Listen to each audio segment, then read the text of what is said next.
Hello po mga kababayan at kaibigan. Eto po tayo, no? Happy Monday dito po sa California. Nandito naman kami sa San Diego. No, nag one night stay lang dito sa isang hotel sa San Diego dito sa Mission Valley. Kasi da-drop na yung panganay ko diyan sa San Diego Airport pabalik ng Davis, California, no? After ng long weekend sa Disneyland, no? Masaya naman sila. Pagod, lahat pagod. Alam nyo na ibig ko sabihin, pati bulsa nyo pagod. Napakamahal po, no? Hindi ako magsinungaling sa inyo. Napakamahal ng bilihin sa Disneyland, sa loob, ha. Even sa labas, mahal pati ang tax rate. Pag nag-hotel ka doon sa labas ng Disney, yung mga hotel, may kung ano-anong mga charges. Kaya dapat, sabi ko nga sa mga anak ko, kailangan pag babalik ulit tayo dito, loaded na loaded tayo. Parang si Lola Carclea, laging loaded. Kailangan ng ganitong malaki Elora. Biruin nyo, sabi ko nga sa inyo, isang t-shirt na ganito, yung ganito lang po na Disney ganyan na t-shirt, biruin nyo $30. Ngayon maka-discount ka ng $5 pag bibili ka ng dalawa. Plus itatax ka pa eh. Okay sana kung yung $25 kasama na yung tax, eh hindi po. So itong t-shirt na to, binili ko lang sa Disney Store dyan sa mga outlet. Noon pa to, 5 years ago, nasusuot ko na, oh. Biruin nyo, buy one, get 50 off pa, no? Ang presyo nito is $15. So yung isa, $7.50. Di binili na ako ng tatlo. Anyway, so yun lang po masasabi ko sa inyo, no? Maraming salamat po sa mga members, sa mga nagti-team replay, no? Maraming salamat po sa inyo. At nagtataka ako dito sa hotel na tinuluyan namin na ang dami pong naka-check-in. Hindi ko alam, parang mga walang trabaho po. Mayayaman yata itong mga to, mga milyonaryo. Tulad ni Lola Carclea, no? Maraming salamat po sa mga nag-share ng mga blessings, no? Sila Ate Wanabet, si Ate Beth M, si Lola Carclea, si Lola Lucana Kana, sila Ilora, no? Nakadagdag po yan sa ating panggastos dito sa ating summer vacation with the family, no? Hope magawa ulit ito, maybe next year pag ipunan, di ba Ilora? So anyway, ang pag-uusapan po natin ay ito pong 10 milyon. Uy, sana lahat may 10 milyon. Sana ipahuli nyo na yan si Kiboloy. Kung yung dati yata wala pang milyon, nako, ngayon nabwisit na talaga si DILG Avalos. Talagang gusto niyang makuha. Sabi niya, papaimbestigahan nyo kami, sisisihin nyo kami na ginagawa lang namin ang aming trabaho.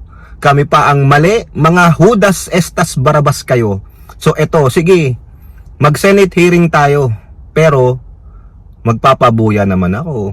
Ang tanong dyan, baka na naman iisipin ng mga Dedichet at mga Kiboloy camp na may backer na naman. Baka meron na naman dyan. Baka si FL Lisa na naman yan. Galing na naman sa kanyang pira. Tignan. Ayan na naman yan, di ba? Magdanaratibo na naman sila. Bakit binigyan ng reward? Eh kung hindi ba naman kayo mga gunggong? Wanted. Nagtatago sa batas. Sabi ko nga sa inyo, sa mga previous vlog na kinover natin si Pacquiao, no? Si Mang Kanor na Palmolive boy.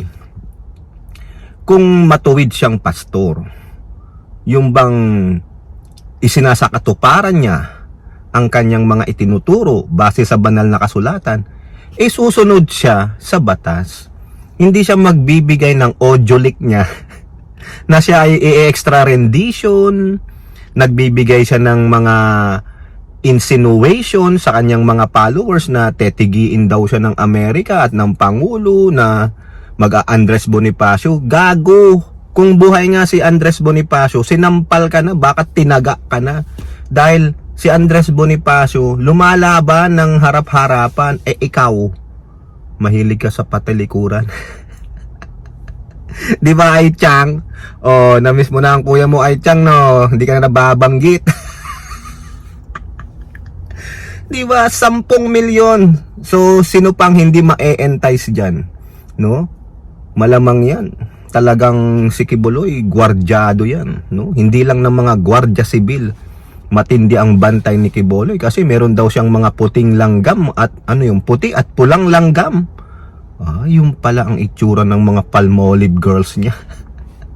Ayun siguro ang suot, Elora, ng mga Palmolive girls niya na surrounded siya ng mga pula at puting langgam. No? Anong magagawa ng puti at pulang langgam mo kung meron ka ng bounty? No? Maganda diyan kay Kibuloy, ipa-bounty hunter nyo na yan. No? Ewan ko lang kung wala pang magkaroon ng ano dyan na 10 milyon na yan, ha? 10 milyong piso tumataginting. Marami na kayong magagawa dyan sa 10 milyon. Hindi lang yan, mga kababayan. Remember, meron din siyang 5 na kasapakat. Yung mga after na mag-bail, no? Doon sa kanilang sex trafficking ba yun? Hindi sex trafficking. Basta, yung mga kasong bailable, after mag-bail, hindi na makita. Nagsipagtago na rin. No? Baka sinama na rin ni Kibuloy. No? Baka sila ay umakyat na doon sa kingdom ni Kibuloy na mayroong diamond ang pintuan. No? Yung doorknob niya daw. No? Kasi, hindi sila haharap doon sa human trafficking kasi walang bail yun. Yun ang kinatakutan ni Kibuloy. So ano na? Yang 10 milyon Kibuloy. Tapos tagi 1 milyon doon sa 5 na kasapakat niya. Kung isang tao lang ang makapagturo niyan, di may 15 milyon ka. 'Di ba? Yang 15 milyon mo, makapagpagawa ka na ng simpleng bahay. May lupat bahay ka na, makabili ka na. Basta anonymous ka lang. No? Dapat yung 15 million tax free, ha? DILG Abalos, ha? Tax free para po mapanagot itong mga to. Kasi hindi po totoo yung sinasabi ng mga DDS vlogger na no one is above the law. No, hindi po. Kibuloy and Dutertes are above the law. They like to circumvent the law. Gustong-gusto nilang magsalita about the law, pero they're the one who's breaking the law. They are the one who is above the law. Yung po yan, di ba? Masakit na katotohanan. Tapos ito pa, no? Yun daw PMP nag-iisip na kasuhan si Duterte kasi sinabi niya na secret. Alam daw niya kung saan nagtatago si Kibuloy. Pero sa palagay nyo, yang si Duterte, napakalaking sinungaling yan, napakalaking joker niyan. Mahilig siyang maglaro ng mga isipan. Sasabihin niya, secret, hindi ko sabihin, pero alam ko kung nasaan nagtatago si Kibuloy. Ngayon nung sinabi niya yan, di ba sabi nga ng pulis noon, naalala ko si Colonel Jim Fajardo. Colonel, i-correct mo ako kung mali ako, pasensya kung magkamali ha, pero ito natatandaan ko sinabi mo na kung sino man po yung nag-i-aid sa mga taong yan, mga kriminal, no? Mga pugante, pinaghahanap ng batas, maaari po kayong makasuhan ng betting and abetting. Tama ba? Mali, abetting, hindi pala betting. Ikaw naman RN2 cents, hindi mo kagad sinasabi ano ba naman to si RN2 cents. Abetting, no? Kulang pala ako ng A. Abetting means tinutulungan. Parang si Duterte, yung matanda, si Angkangaw, si nagde-Benjamin Button na. Equals second childhood, di ba, Carclea? So abetting means tinutulungan. Di ba pwede yan kay Duterte, pwede mong filean yan kasi sinabi niya alam ko pero secret. Kumbaga, pilitin nyo muna ako. Bigyan nyo ako ng magandang deal. Parang ganun yan Di ba RN2 cents? Na pag sinabi mong, sige, amuin nyo muna ako. Magkaroon tayo ng magandang deal. Ano ang maibibigay nyo sa akin? Para sabihin ko kung saan nagtatago si Kibuloy, di ba? O ayan, 10 milyon Duterte, payag ka na? Di ba mahilig naman kayo sa kwarta? Gutom na gutom kayo sa kwarta. Eh di sabihin mo na, plus yung 5, 15 milyon, kulang pa ba yon? Ay, hindi pala kayo sanay sa milyones na hindi bababa ng 125 million. Sanay na sanay kayo sa bilyon. So kung ayaw ituro ni Digong, PMP, do not think about it. You ask for a legal advice. Maghanap kayo ng magaling na mga lawyers ninyo. Meron naman kayo dyan, di ba? Mga PNP lawyers na yung sinabi ni Digong, pwede ba siyang kasuhan ng abetting o pakikipagtulungan sa mga kriminal na ayaw sabihin kung nasaan sila, di ba? Para mabigyan naman natin ng hustisya ang batas. Hindi lang ang batas ay para sa mahihirap, hindi para sa mga walang kakayanan, no? Yung mga walang pambayad sa lawyer, walang kapangyarihan. Ito mga kababayan, lalo na si Digong, a former president who doesn't act like a president. Oo, former president. Palibasa kasi nung presidente siya, he doesn't act like a president professionally. Panay ang mura, panay ang laplap ng mga labi ng mga hindi naman dapat laplapin, yung mga umaayaw, napipilitan lang dahil presidente. Di ba? Coercion nga yun dapat nga yun, kasuhan siya Pambabastos sa kababaihan, namimilit, di ba? Ano pa? Pagkikipagtulungan sa kriminal, abetting nga, di ba RN 2 cents? Hirap nun so yung dalawa na yan na magkaibigan, no? Pinaglalaruan lang po ang sambayan ng Pilipino. Ang tatapang magsalita, pero wala naman pala sa gawa. Ano lang ginagawa nila? Pagsamantalahan ng kababaihan, magnakaw sa kaban ng bayan. O di ba si Trillanes nag-file ng plunder case kay Bongo at kay Duterte? Mukhang balita ko po tama nyo ako, nakakasuhan ulit. Magpapile na naman ng kaso si Trillanes sa dalawang bugok na yan o si Bongo. Kasi nga, i-recap lang natin, magtataka kayo bakit lahat ng proyekto, karamihan ng proyekto, nakukuha ni Bongo yung pamilya niya.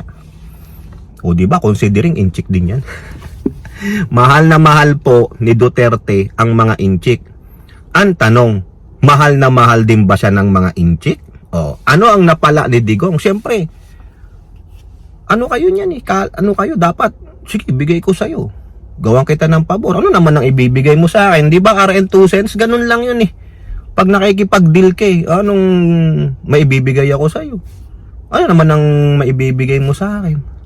Hindi tulad ng mga supporters natin yan, no? Alam nyo na, kung kilala nyo na kung sino yung mga sumusuporta sa atin, mga nagsishare ng blessings. Pag nag-share sila ng blessings, walang hinihingi. Yan, pero yung Duterte sa si Kibuloy. Tingnan nyo si Kibuloy, ang daming tinulungang politiko na ipwesto. Ano ginagawa? Protektado siya, di ba? Napahiram lang ng helicopter ni Kibuloy. Okay na, protektado na nung nanalo na. Napahiram lang ng jet niya. Okay na. Baka naman napahiram niya pa ng Palmolive girls niya. Di ba, Elora? Si Elora, murang-murahin niya yan si Duterte. Okay lang.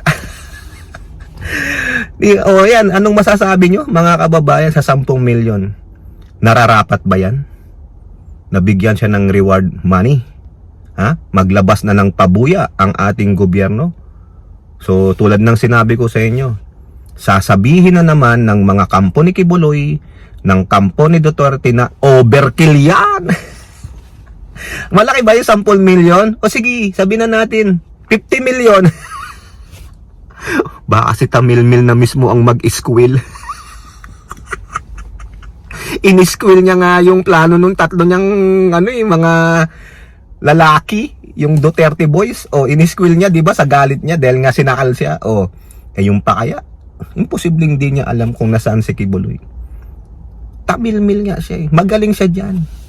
No? Pero yung magchismis at magmarites at magdrama, magaling si Tamilmil. Parang si Amy Marcos. Bakit hindi nyo tanungin si Amy? Baka alam niya kung nasaan si Kibuloy. Di ba, Ai Chang? O kayo po, no, tulad ng tanong natin, nararapat po ba? Sapat po ba ang 10 milyon at tag-1 milyon na pabuya doon sa mga kasamahan ni Kibuloy? At ganun din po, iniisip po ng PNP na kasuhan si inyong favorite na president, Digong. Si Dugong, sabi ni Harry Roque, Presidente Dugong. Gago. Hindi niya alam ang pinagsasabi niya sa galit niya. O yun po, no? O, comment down below and don't forget to like and share. Hope to see you on the next videos. Bye bye. God bless.